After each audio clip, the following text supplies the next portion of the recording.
Hello, friends. Uncle Marv here with another episode of the IT Business Podcast, the show for IT professionals. And we are here trying to do our best to help you run your business better, smarter, and faster. This is the Wednesday live show presented by Net Ally. And my guest that will be coming up in just a few minutes, I know you're waiting for him, Mr. Henry Timm, the man of mystery, is waiting.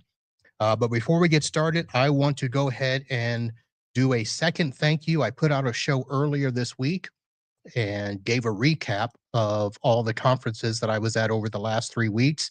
And you have noticed the high volume of podcasts that have been released, and they're about halfway through.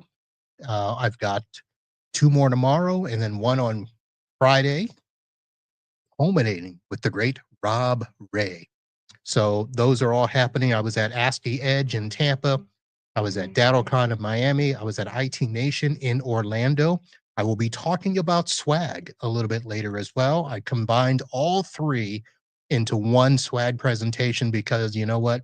It was too much work to try to do them individually. And of course, all the big news that happened while we were away, the big news at Kaseya with the 365 user, the big news at ConnectWise making much more advances and expanding their AZO product. Uh, some of you may not have heard, but our good friend JB Fowler, the gentleman that was behind a lot of the Domote stuff, has left.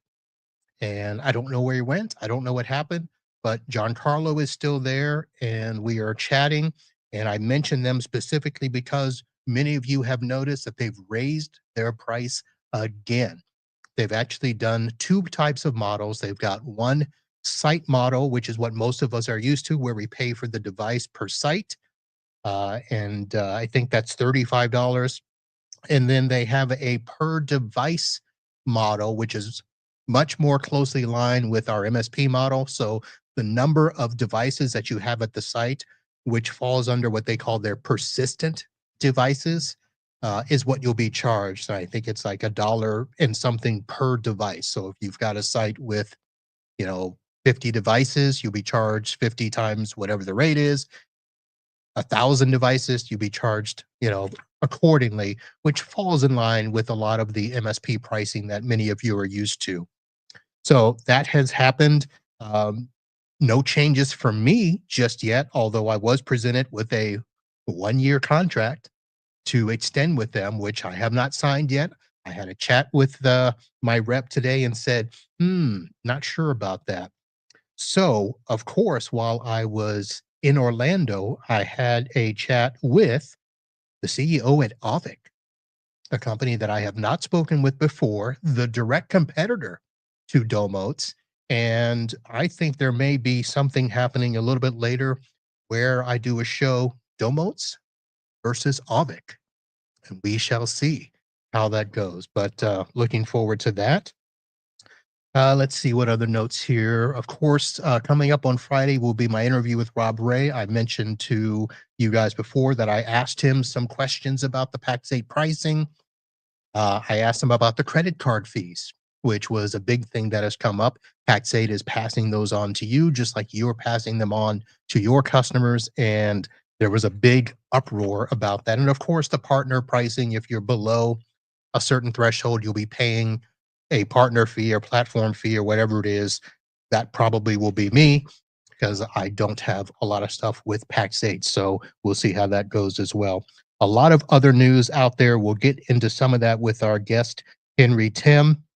But let me make sure that I also give a big shout out and a big thank you to Thread and to Rhythms. Those were the two big sponsors while I was away. Thread was the sponsor for the IT Nation live streaming that I did there. They were the winners of the 2023 Pitch It competition, so I thank them for that. And Rhythms, the internet in a box company. If you saw, I did a live stream from IT Nation. I did a short one from ASCII. I did not do one at Datto. That's a whole nother discussion, something I'll chat with Datto about for next year. But did the live streams there using my own internet through the Rhythms box. So that turned out to be fantastic. And I will be doing many, many more shows with that box next year. Um, that's it. Why don't we go ahead and bring out our guest? And let's see, if you are joining us here, go ahead and ask your questions in the chat. I see some people already out there. Hello, Darren. Hello, Hannah. And then, of course, Henry Timm says, holla. So, our guest tonight, Henry Timm, is the CEO of Phantom Technology Solutions. They are a managed IT services provider based in Rolling Prairie, Indiana. And founded in 2010, the company serves partners throughout the Midwest United States. Henry Hey Timm, Marv, how are you? I'm good, sir. How are you? Good. You're on point with the photo selection for this. So thank Listen, you. if you put those things out in public, they are open for use. Yeah, no, that's fair game. Fair game. All right. So So, you've had a busy last week, couple weeks here. yes, this is the busiest stretch. Actually, the busiest 3 weeks of conferences that I've ever had. I've never done conferences back to back to back. I have done, I did a 1 day event and then a conference, maybe a week apart, but I've never done that many days in that many weeks. And it will continue, but not in the conference manner. This weekend, I actually have a gentleman, many of my listeners know, Mike Smith, who has a client here in Fort Lauderdale. He's actually driving to Fort Lauderdale tomorrow, and we have a network upgrade for one of his clients that we'll be doing Friday, Saturday, maybe Monday, depending if it all goes well. So yeah, it's going to be a busy time, and then I've got a couple of other more opportunities. I just don't know if I'm going to take them or not. Yeah. I mean, I just realized I am not going to keep up at your pace. Yeah, that's I can't keep up at the pace I have been here any myself. So yeah.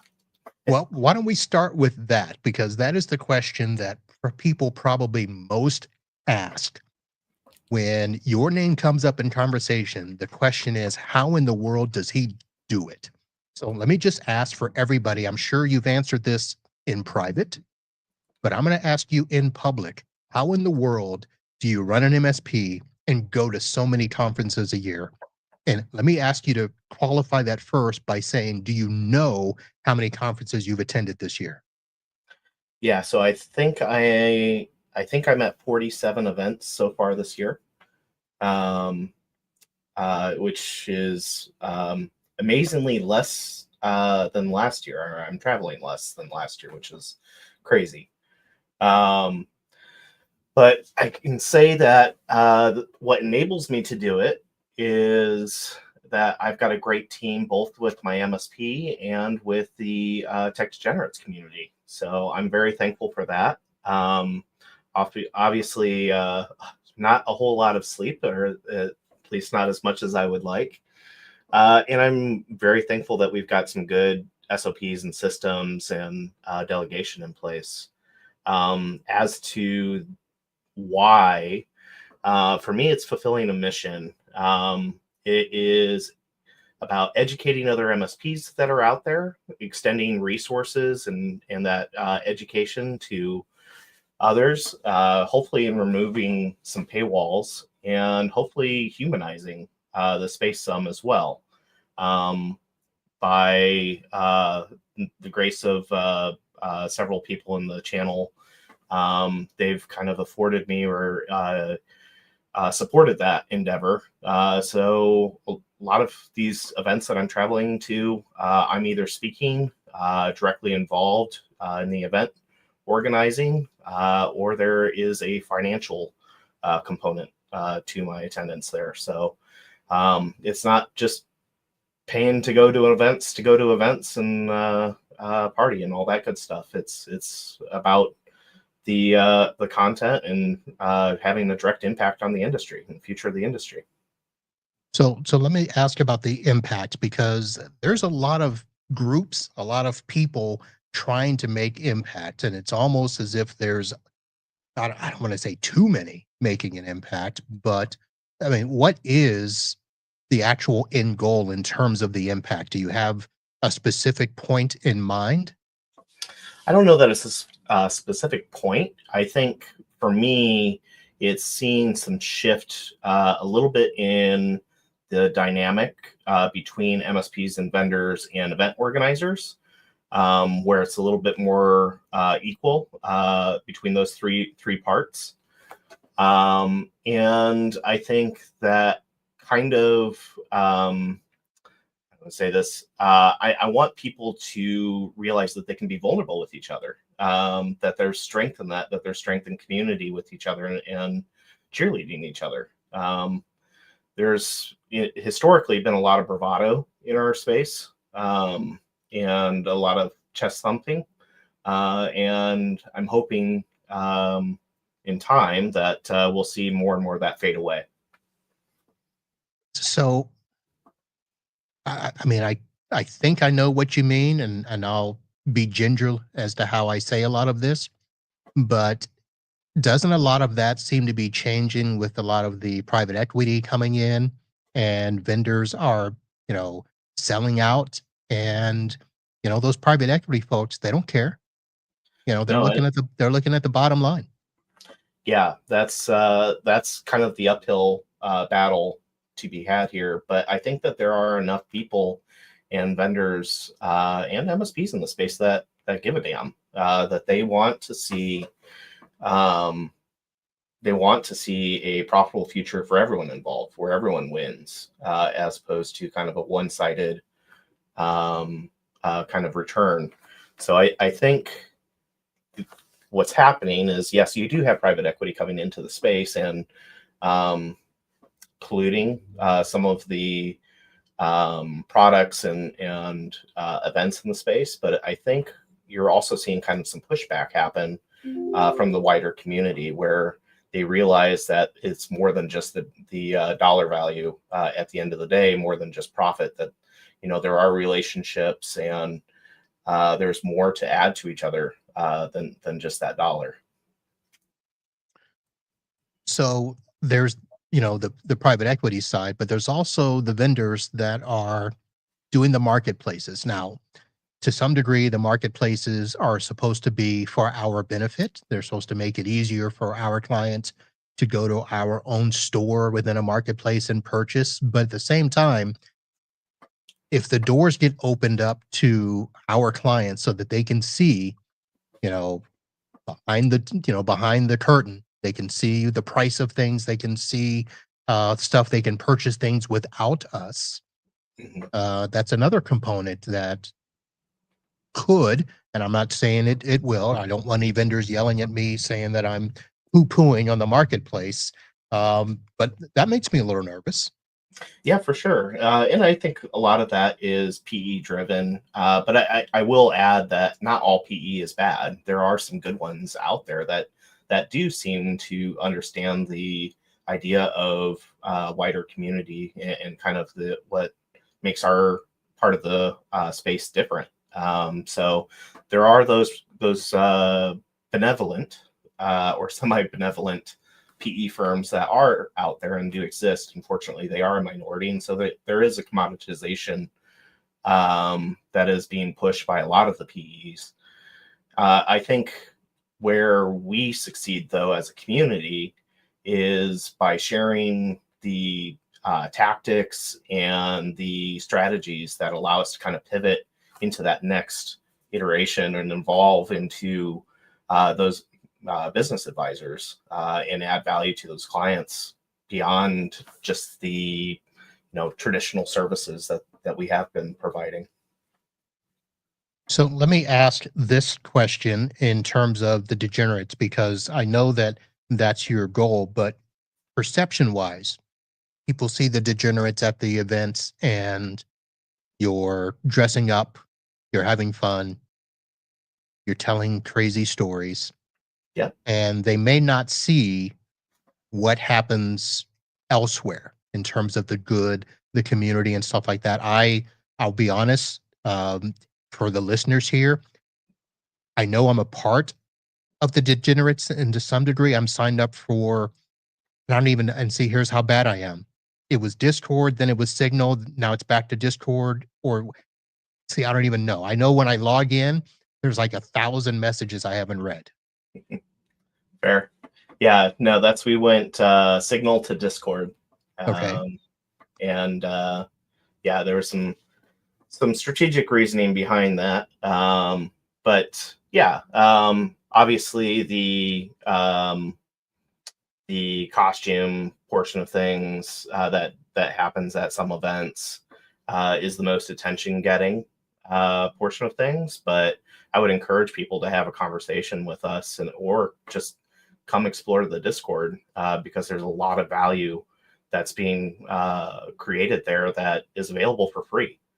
There's a lot of mature MSPs that are looking for ways to give back, to mentor, to establish relationships with their peers in kind of bi-directional, symbiotic relationships. So I know I've had some conversations and I know some of the stuff. Can you describe to listeners who may not know the Degenerates in terms of what happens and what types of conversations are had, what types of help are available, just so that they'll know? Yeah, sure. So the group itself started about a year and a half ago. It started as a text group or text chain between a few of us, just trying to keep up in between events and share some resources and knowledge back and forth. That that very quickly morphed into a very large group chat with about 200 people in it, which you can imagine was overwhelming for everyone involved and just could not stay on top of the conversation.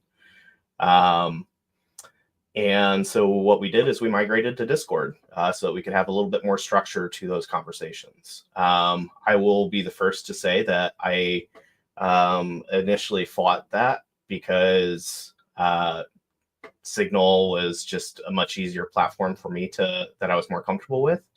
But I will say that the move to Discord has allowed for a lot more structured, meaningful conversations and quick access to a lot of resources. So the community itself lives in the Discord. There are all types of channels in there, ranging from personal discussions around sports and pets and crafts, gaming. But there's a lot of business conversations in there as well. Best practices, approaching co-managed IT, packaging and pricing, SOPs, tech help. And we've also put a heavy emphasis on health, physical and personal wellness, mental wellness in there. So you'll find some channels around that. And we also have a fair number of cybersecurity practitioners that are active in one of the cybersecurity channels that's in there. So a lot of times we'll see news hit there before it actually makes it out into the public. So there's a lot of very active channels and discussions going on in there. And pretty much anything that a IT business owner might be looking for is probably covered in there, and or someone would provide those resources to them. And the group is made up of both MSPs and vendors, right? That is correct. No cross contamination. We very intentionally want there to be MSPs and vendors seen as equals within there. Our rule for vendors in the space is that they are not allowed to have any direct sales pitches in there. So if people want to talk about products and what might be a potential solution to a technical issue, they can have those discussions as like a sidebar. But there is no hawking of products in there. We want to try to keep that as clean and Switzerland as possible within the Discord. We do have a separate channel for vendors to be able to list any special announcements that they have or any upcoming events that they're running. But in general, I would say that we're pretty strict about vendors not being able to hawk their wares there. All right, that's good. So I got a couple of The chat's going nuts. So I just want to bring up real quick. Tim had said just seeing those side channels, health, etc. Nice. Keith brought up. Let me make sure. Let me clean this question up. Yeah. How do they handle all the negativity and complaining on Discord?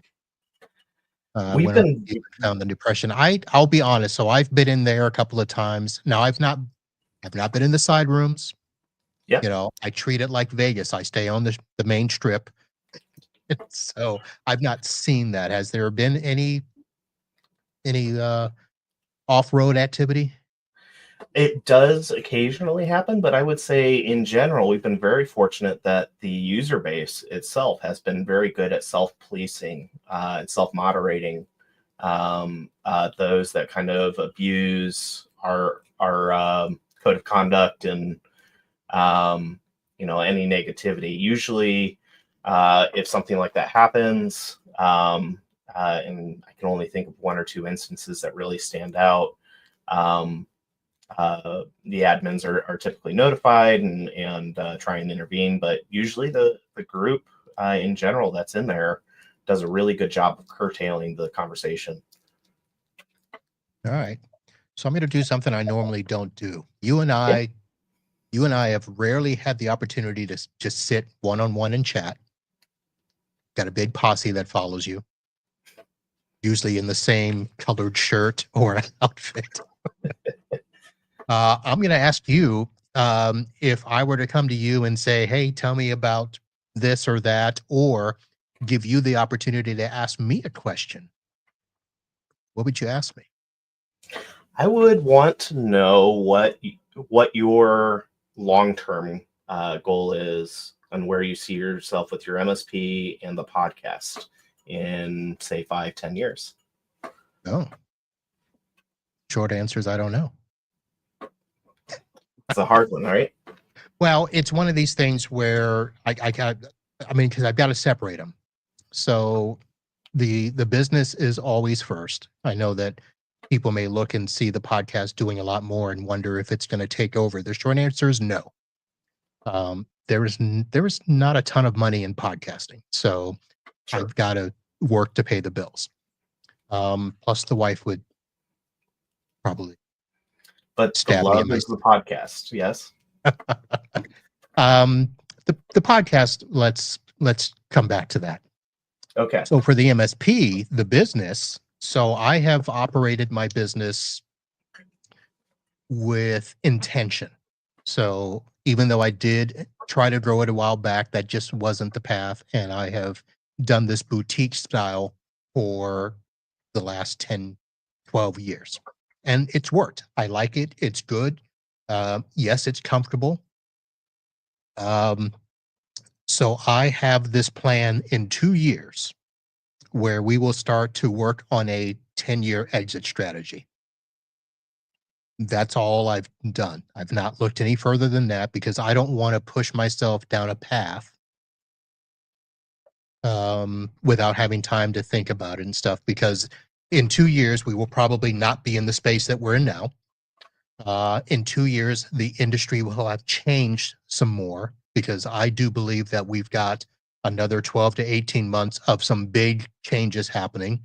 And I want to see how those affect me because I may decide, to exit early and not put up with a lot of that. Or I may decide to do what my original plan was and just work until I can't anymore, but put people around me so that I can, have them work the business and I can pull back a little bit. So that's where I'm at. Okay. Very cool. What's a resource or something that you wish you had available to you 5-10 years ago? A resource? Yep. Whether I that's a don't know if, person or a tool or well, I mean, obviously the extra person would probably be it. If I were able to come as close to duplicating myself as possible, that would be it. We have looked at hiring over the last few years, and it was always looking at an entry level person just to kind of take care of the little stuff that, you know, delivering systems, setting up stuff, watching the dashboard, stuff like that, but didn't work out. but having that person probably would have opened up a lot more doors so that I could go do some stuff. Um, the resource in terms of, something for my stack or something, it's hard to say because I've added stuff over the last 5 years that have actually been pretty great. That's allowed me to stay in the position that I'm at. Mastering my RMM. Um, I don't have a PSA. People laugh at me all the time for that, but for the way that I run my business, I don't need it. Implementing Threat Locker and some other stuff literally quiets the noise. Mhm. So I don't have the people going crazy all the time that I have to worry about it. Our phone, our phone hardly rings, to be honest with you. I mean, when we I shouldn't say got rid of, when our HIPAA client got purchased and absorbed, they were literally half our phone calls. That one HIPAA office. It's about 50 people, over 100 devices. They were the big noise, and they got absorbed. And we tried to keep them, but it was a big national chain. I couldn't, Mhm. I couldn't work with Yeah. that. Um, but literally, I mean, it doesn't sound like much, but that one client, as small as they were a lot noisier than my large law offices where I've got 150 people, 7 offices. I had little noise from them compared to the HIPAA. So uh, making the stack work is probably the biggest thing. As if you could combine it as one resource, it's not one particular stack item, but making the stack work for you has probably been the biggest thing I'd say over the last 5 years. So I think that touches on something when we were choosing a name for the community. The Degenerates raises eyebrows, Yes, positive it and does. negatively. And our goal with that was to uh, kind of disarm people a bit with thinking that we were some ivory tower organization. That there's one of the things we all agreed on that we really disliked in the industry was a lot of the there's one way and only one way to be successful, and this is the boilerplate way that it looks like, and you have to buy it from me at whatever the price is. And so we really wanted to come up with a way that would kind of disarm people from that thinking. Because, like as you're saying, there's a lot of different ways to find that success, and it looks different to every person. So Yep. I think both your outlook for the future as well as kind of reflecting on the past there kind of embody that. Nice. Um, how many would you say are at the core of the degenerates? If you had to, call a, family meeting per se and needed to, make a big decision, how many would be in that core group? Sure. So we actually have co-founders within it, and we meet quarterly for our L10s. There's 10 of us inside of that, and we also have our weekly L10s. We operate on the EOS framework, and we use those meetings to kind of drive our initiatives. So that's around community, creating education, our tools and resources that we're trying to build out for the community, and some consulting and enablement that we're doing with different vendors. Hmm. Right. So this was not how I planned to start the first part of the show, but thank you for chatting about that and sharing about that. I want to Of take a course. quick minute to transition and thank some sponsors here. So let's do this. The IT Business Podcast is brought to you by NetAlly. Are you tired of network headaches? Meet NetAlly, your ultimate ally in network testing and troubleshooting. With over 30 years of experience, NetAlly offers a comprehensive suite of handheld tools that put the power of network diagnostics back in your palm. Whether you're dealing with multi-gig networks, Wi-Fi 6 or 6E, or cybersecurity challenges, NetAlly has you covered. Join the ranks of IT professionals who trust NetAlly to simplify their workflow and boost productivity. And if you're tired of juggling multiple tools, SuperOps is your all-in-one solution. This unified PSA RMM platform streamlines your workflow with AI-powered features, seamless integrations, and transparent prices.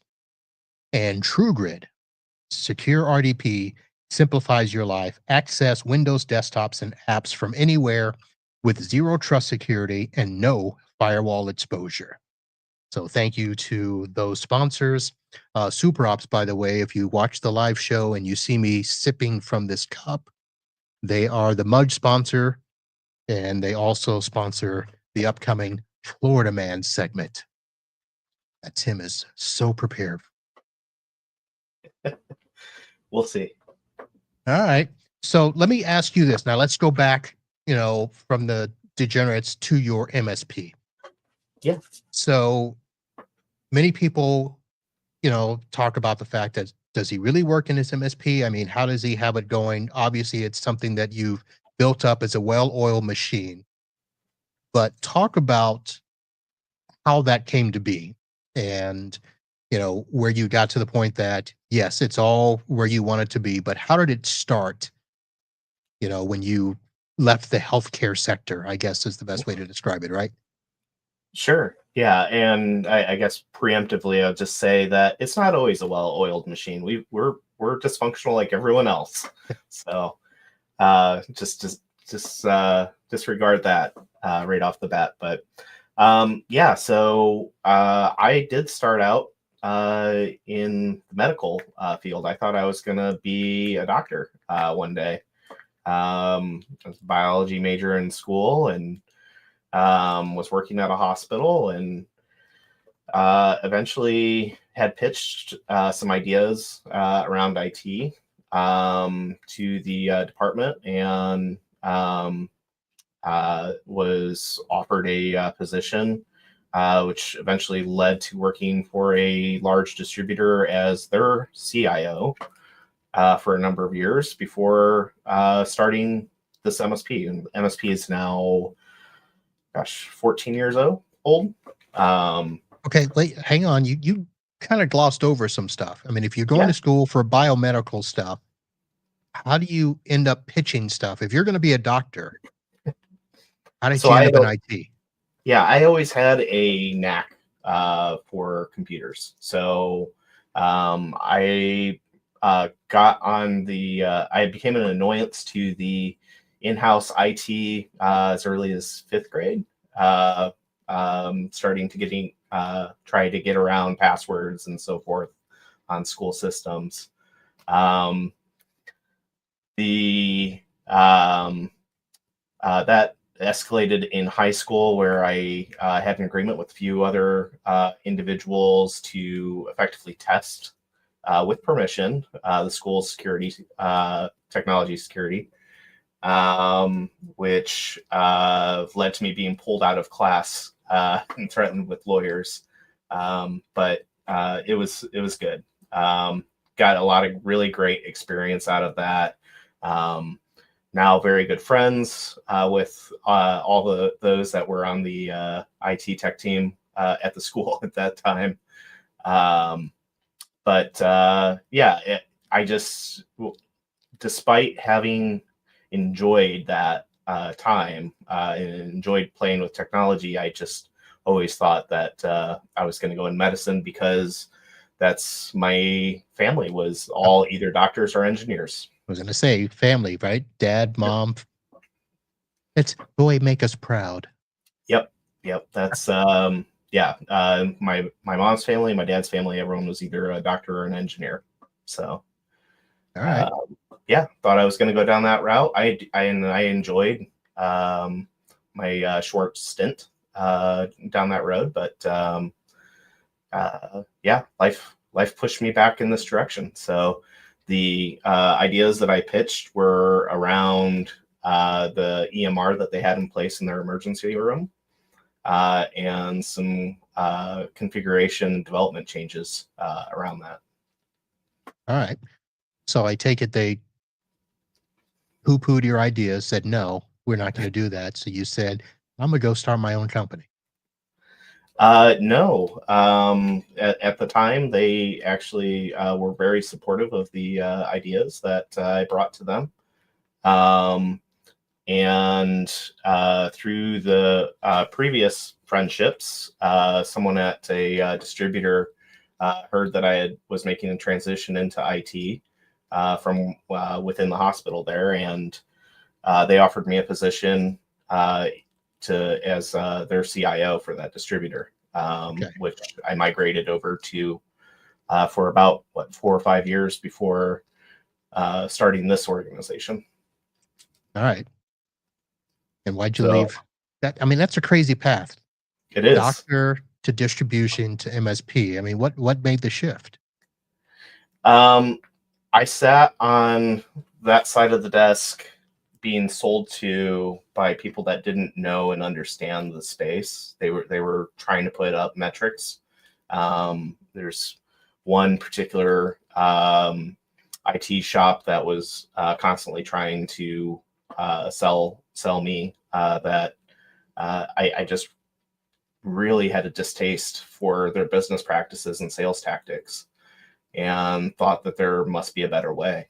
So figured uh, rather than complain about it, with it doing no good, that could try and be part of that change. All right. And when you started Phantom Technologies, what was your kind of core purpose in the beginning? Other than making money and paying bills, core focus really was about having a more consultative approach to the sales, not just shoving product to shove product. So I wanted there to be reasoning behind what I was doing, what I was offering, and I guess have a little bit more of a moral and ethics standpoint behind All right. things. Now, were your first customers in the medical field because that's where you were comfortable, or where did you get your first customers? Yeah, I would say that majority of the first customers were either contacts that I had pre-existing that were in manufacturing, because they were tangentially related to the distribution world that I had been serving in. And I also had a fair amount of medical that we picked up initially as well. All right. So how many people ask you what the secret sauce is? I don't think anyone should be asking me for what the secret sauce is, because it's going to be different for every person that's out there. I don't know that I have it figured out. We have our ups and downs like every organization. I think that to idolize any one person or organization in this space is foolish. I think we're all flawed in some way, and there's always learning. As you said, what the industry looks like today is not what it's going to look like in a year. And so part of what drives me to still be engaged in the MSP side of things is it creates relevancy for me, and understanding around what the pain points are in our space. So I'm not just creating and doing things on a quasi vendor community side of things that aren't truly meaningful and impactful. So I think the two of them are very closely related. One drives the other. So if somebody's asking you, how do you balance, running the MSP and being out in the community so much, if we were to focus on the MSP side, like how is that structured in terms of, personnel, divisions, Yep. any guidance into your stack and processes? I would say that I'm very lucky to have a very good executive team. So that consists of our admin, finance, marketing, sales, and service. And the as far as stack and The rest of that goes. I think having a good PSA that's buttoned up, good RMM that you know how to use, and having a defensible security stack, I think is a really good place to be. For us, that meant leaning towards and moving towards adopting a security framework so I could sleep at night. So we moved towards pushing CIS to our client base so that it wasn't just Henry says that you guys should choose these products, that there was some real backing and data behind those selections and offerings. All right. So I know you've won like back to back to back. Well, it didn't win, but you were listed in what was that, the MSP 501 list or 500 list for 3 straight years, but you've won a bunch of whole other awards. Is there one you're most proud of? Gosh, I would say probably 40 under 40 award.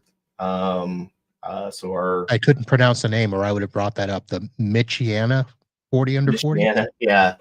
So Michiana is this bastardized combination of Indiana and Michigan, which is the local term for the area. But yeah, so it's nice to be amongst a great alumni on that list. A lot of Notre Dame grads, a lot of illustrious people in the local community, and so very honored to be listed with them. What happens at those things? Is it just like a banquet? You guys all sit around, rub shoulders, talk shop? Yeah, so it's a very they do a banquet I believe twice a year, but it's primarily a networking type of event for those individuals to kind of share experiences and develop some mentorships, menteeships with each other. And how many times can you be on the list?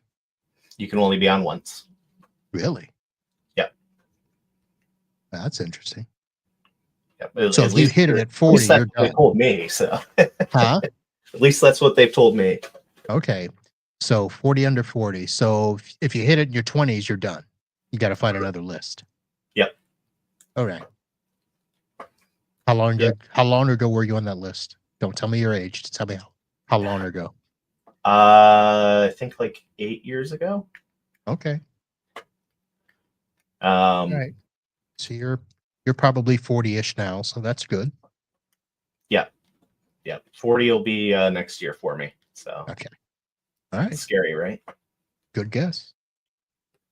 All right, my friend. Coming up on time here from some stuff. Anything else that you'd like to share?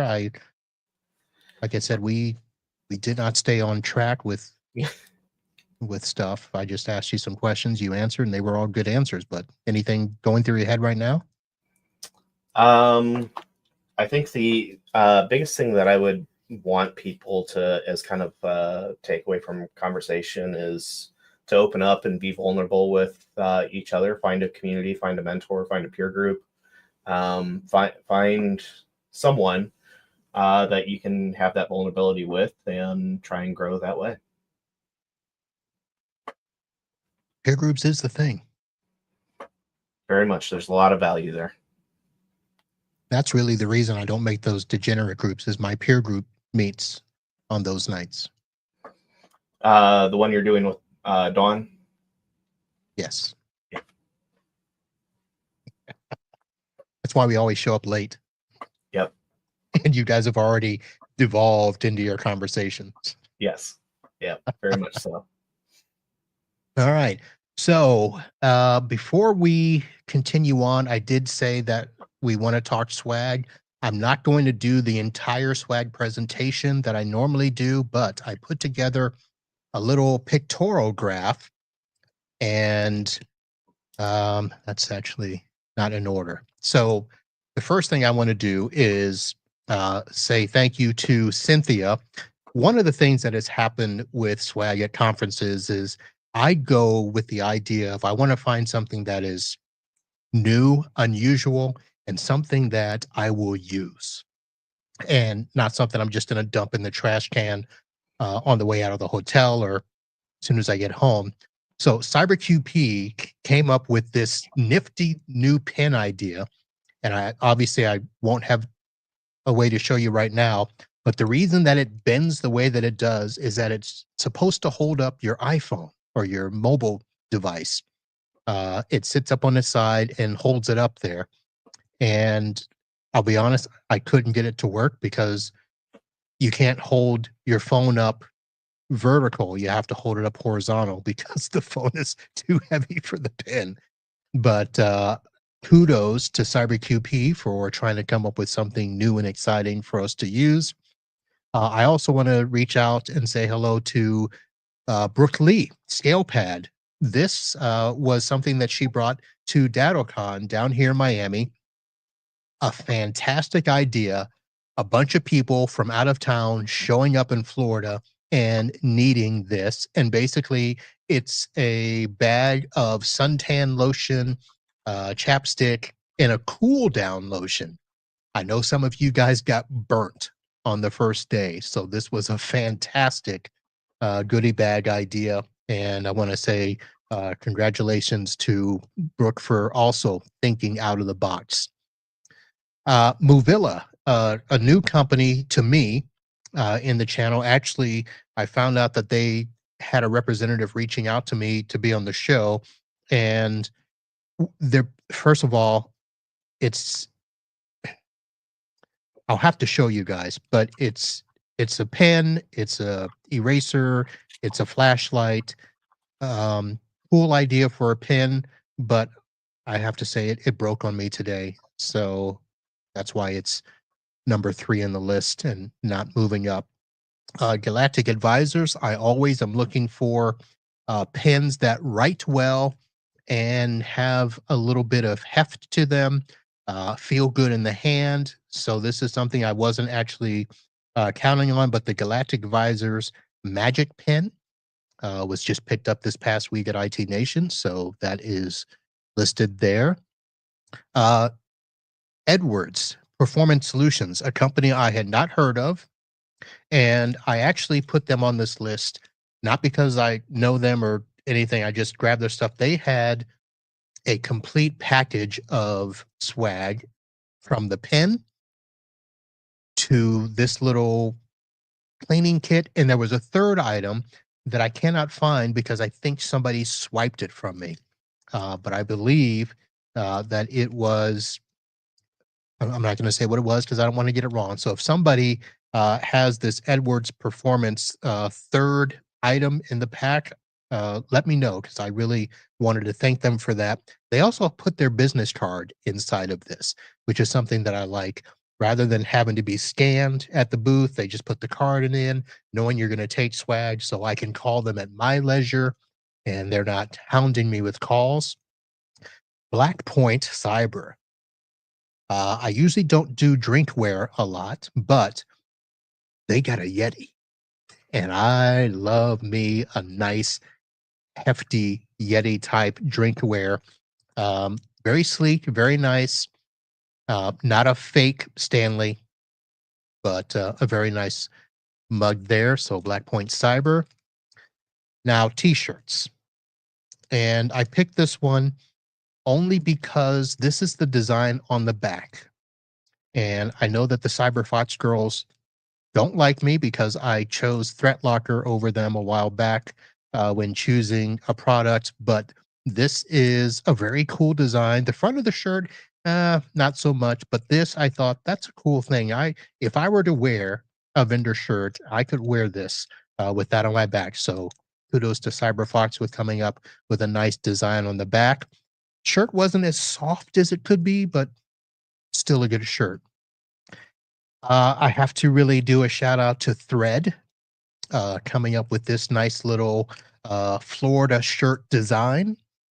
Not one that I would wear, maybe, but a very nice Florida style shirt and very good there. And the final and what I'm going to call top swag for the last three conferences, Secure Frame.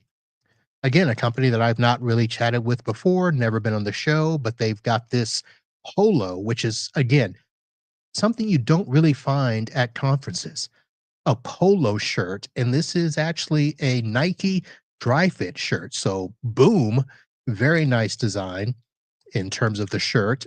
Very simple logo on the front.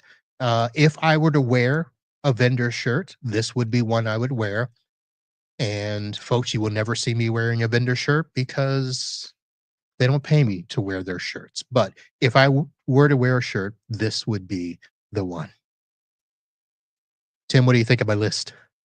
Pretty good. I can appreciate the stance against wearing vendor swag, at least out in the channel. Yeah. I mean, I would wear a sponsor shirt, and I've told them that. Super Ops actually gave me a shirt that doesn't fit, or else I would have worn it already. Net Ally, um, I have socks somewhere. I did have some other socks that I did not put on. So this is the first set of, I usually wear just the crew style socks. This is from Threatmate. The only problem is I am not going to wear orange unless I'm wearing it in a vast business shirt or whatever. And Black Point also had some socks that these could actually blend in very nicely with the clothing style that I like. So just a shout out to them. Yeah, no, it's always interesting to see what people are coming up with, try and change things up. What did Keith say? My favorite was a giant fox my friend Heather got me for my granddaughter. Heather is awesome. I don't know which Heather that is because there's several Heathers, but I think I heard about that. yeah. That it was one of the stuffed foxes from CyberFox that I Oh, believe oh he got. yes, yes. So I usually only talk about swag that I can get without having to, I don't want to say sign up for a demo because that's not always correct because I do get that swag sometimes. But yeah, they were quite stingy with their foxes. I'll Yeah. leave it at that. One of the things that we ended up doing because I got tired of having to ship swag back is we have a intake form for vendors that want to send us swag. So it's got all of our team sizes on the form and numbers and so forth for quantities if they wish to send anything. Oh, nice. Just because I got really tired of having to go around, so I grab almost no swag anymore at these shows. So another secret, folks, for those of you that wonder, I buy the collapsible luggage bags or compressible. So they make bags that you can stick all your laundry, all your shirts, all your clothing into, and then you zip it up and it actually will compress from 4 or 5 inches down to 1. So I bring those bags so that I stick all my swag gear inside of those bags and squash it into my suitcase. That's how I get by with the swag. Pretty good tip right there. There we go. All right, Tim. So we are at the point in time. Florida Man versus the World or Random Question, my friend. This is the show, the part of the show where you can give a story to challenge something that I found in Florida Man within the last week, or you can answer a random question. So, which would you like to do? Let's go Florida Man. All right. So, I've got 2 Florida Man stories. So, what I'm going to do is let you go first with yours, and then I'll let you pick either 1 or 2, and that's how I will All decide right. which Florida Man story to go. I think you have an unfair advantage with the amount in Florida. So I'm going to be reaching back in our local history here for a couple of years. But there was a 49-year-old gentleman that was hunting on his back porch and shot a semi truck that was on the toll road that was passing by. Police arrived at his place of residence. He invited them in, at which point they arrested him for the large grow operation of marijuana that he had in his house. That's about the best local story that I've got for you. He was shooting at a truck on a highway. A deer. A deer and hit a truck. Yep. Okay. Yeah. And then when the police came, they found his stash. He invited them in. Of course. And yes. Okay. Yep. All right. So pick number 1 or number 2. Let's go number 1. Okay. So the number 2 story, here's the title that I gave it. Florida man pleads guilty in massive biofuel fraud scheme. Okay. So Florida man story number 1. On November 6, 2024, what started as a typical evening of home cooking in a Southwest 8th Street residence turned into a scene of violence. Alexander Rodriguez, age 20, was preparing a meal when tensions began to rise. The catalyst? His brother was apparently talking over the food being cooked. The victim, whose name has not been released, managed to flee to his bedroom after the initial attack. And what was the initial attack, you say? Well, Rodriguez, irritated by his brother's behavior, grabbed a kitchen knife and stabbed his brother in the neck. Oh, jeez. When emergency responders arrived at the scene, they found the victim attempting to stop the bleeding with clothing, a testament to the human will to survive. He was transported to Jackson Memorial Hospital, where he was later reported to be in stable condition. During questioning, Rodriguez claimed he felt threatened by his brother's demeaning. Okay. Obviously, there's some family issues to work out there. Yeah. So wow. He didn't want spittle in his food and decided it was time to stab. Yeah, as one does. As that's just another Monday in Florida. It is. And I see, I wanted to go back and real quick, let me see if I can find it here. Chat has been busy, but apparently you have been dubbed Dr. Timm from now on. And I want to say to Lewis, thank you for the offer. But what I'm going to do is I'll put the affiliate link in the show notes. So if you want to get those compressible luggage bags, you can get those. But also, anytime, folks, one of the best ways you can support the show is on itbusinesspodcast.com. There is an affiliate link for the Amazon store. You click that, it goes to Uncle Marv's Amazon store. And anytime you make a purchase on there, no change in price to you, Amazon takes care of giving me, I think it averages out to about 2.5% commission on anything that you purchase. So that is an easy way to support. You don't have to commit to being a member, a follower, or whatever. Just go to the Amazon store, save it as a favorite in your browser on your desktop or whatever. Anytime you go to Amazon, just click that link and that will support the show. All right, Tim, I think that's going to do it. Thank you very much, sir. Thank you very much for having me on. First time on. Took a while. Not the last. I don't think it will be. All right, ladies and gentlemen, I want to thank you for being here. As I mentioned, supporting the show. When you go to the page, you can click on the sponsor page and support any of the sponsors. Whenever you support them, you support the show. Click on the follow link, and if this is your first time watching live, subscribe on YouTube or subscribe on one of your favorite podcatchers, so that way you can catch the audio podcast as well. As I mentioned, we are in the midst of releasing all of the interviews that I did at IT Nation. There was a total of 16. I broke them up into 8 episodes. The first 6 have been released. The final 4 will be coming out over the next couple of days, and then we will have More stuff coming down the road before the end of the year. We are gearing up to this year's holiday party, which is going to be fantastic. And another reason for me to mention the Amazon link, I have seen Black Friday deals are happening already. So if you're already shopping on Amazon, use my link, get those things there. So on behalf of my friend Henry Timm, thank you all for coming out and joining the show. And we'll be back next week, same time, same channel. We'll see you then. And until next time, holla.